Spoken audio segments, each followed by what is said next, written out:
Pessoal, que Deus abençoe a todos, tenham todos uma ótima quinta-feira, que Deus abençoe maravilhosamente a sua vida.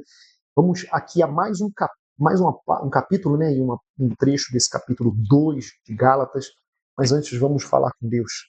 Coloque a cabeça na palavra. Espírito de Deus, nós nos colocamos aqui na tua santa presença, colocamos a nossa cabeça e a nossa vida baseada na tua santa palavra.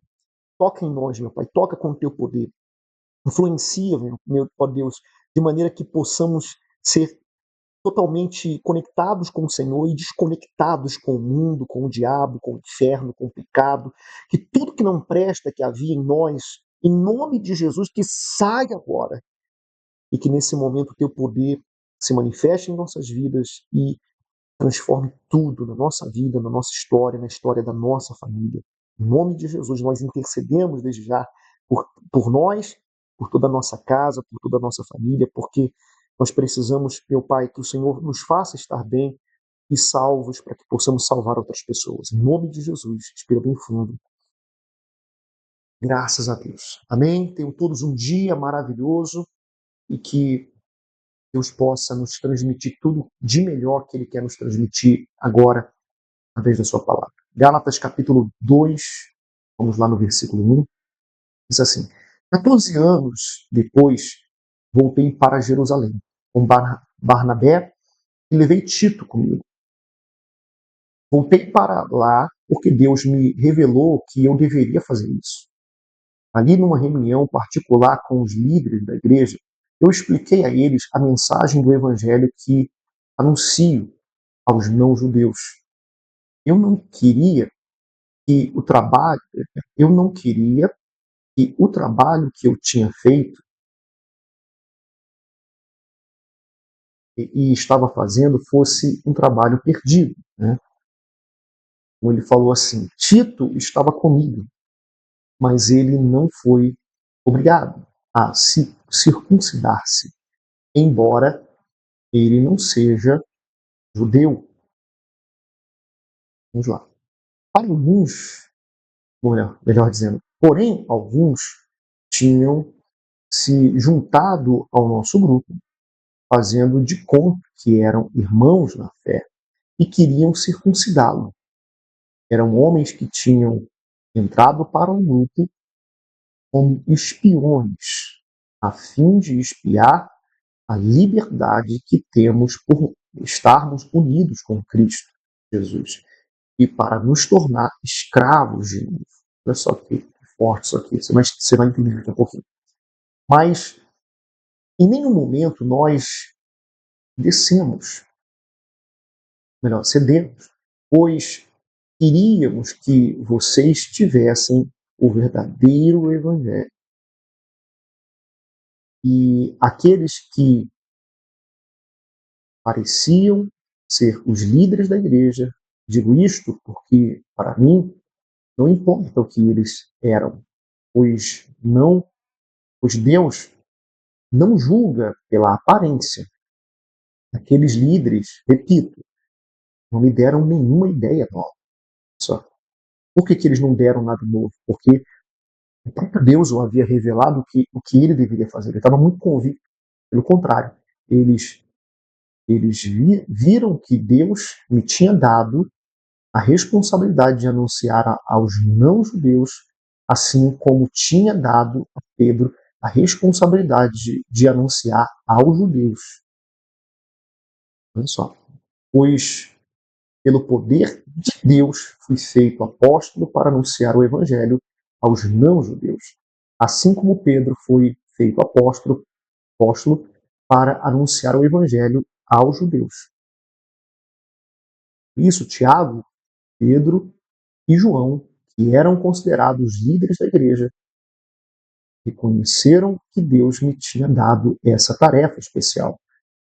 E como sinal de que éramos todos companheiros, eles deram a mim e a Barnabé um aperto de mãos. E todos nós combinamos que eu e Barnabé iríamos trabalhar entre os não-judeus e eles entre os judeus. E eles nos pediram só uma coisa: que lembrássemos os pobres das igrejas deles. E isto eu sempre tenho procurado fazer. Ver as pessoas que precisavam de ajuda, né, e fossem ajudadas mesmo à distância. O povo que Paulo pregava provavelmente era um povo que teria mais condições para ajudar nesse sentido também financeiro. Porém, quando Pedro veio para Antioquia, Síria, eu fiquei contra ele em público porque ele estava completamente errado. Então, ele foi para Antioquia e Paulo ficou observando.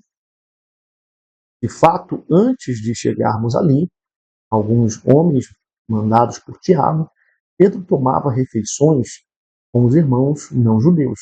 Mas depois que aqueles homens chegaram, ele não queria mais tomar refeições com os não-judeus, porque tinha medo dos que eram a favor de circuncidar os não-judeus. E também outros irmãos judeus começaram a agir como hipócritas, do mesmo modo que Pedro. Até Barnabé se deixou levar pela hipocrisia deles. Olha só.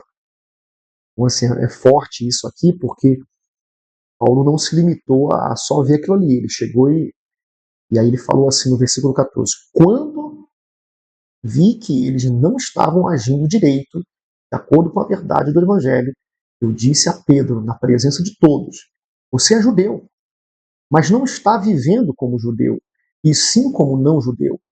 Então, como é que você quer obrigar os judeus, os não-judeus, a viver como judeus?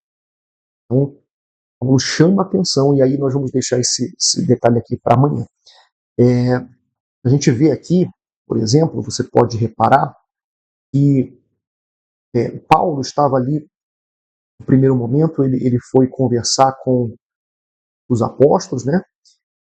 E eles viram que Paulo realmente tinha um chamado de Deus, Paulo tinha sido realmente escolhido por Deus, e pelo fato de perceberem que Paulo tinha sido de fato escolhido por Deus, eles estavam ali tranquilos, em paz, porque Paulo provou que Deus realmente, através daquilo que ele falou, que estava fazendo, os líderes da igreja perceberam que Paulo realmente tinha sido escolhido para pregar para os não-judeus.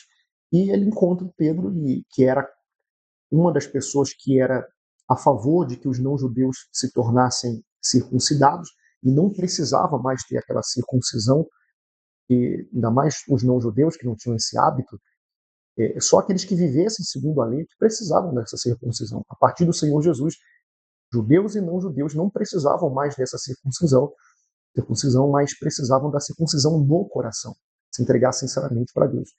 E Paulo viu que Pedro estava agindo com hipocrisia. Ele queria viver como os não-judeus em relação ao modo de viver, mas queria, na hipocrisia, que os não-judeus tivessem essa circuncisão na carne, quando com o Senhor Jesus só precisa da circuncisão de coração. Então, é isso que nós precisamos também aprender a entender, que as coisas que são referentes a ritos religiosos não tem que estar influenciando a nossa vida, mas o que tem que influenciar a nossa vida é o que o Senhor Jesus fez por nós, o preço que ele pagou, e que somente ele pode nos salvar, e é a ele que nós temos que nos entregar, e todos os dias entregar também a nossa família, como hoje vamos fazer, lutando pela família, lutando pela vida sentimental. Tá bom? Deus abençoe a todos, e até logo mais. Guardamos vocês. Um abraço. Tchau, tchau. Até amanhã. E até logo mais na reunião. Um abraço.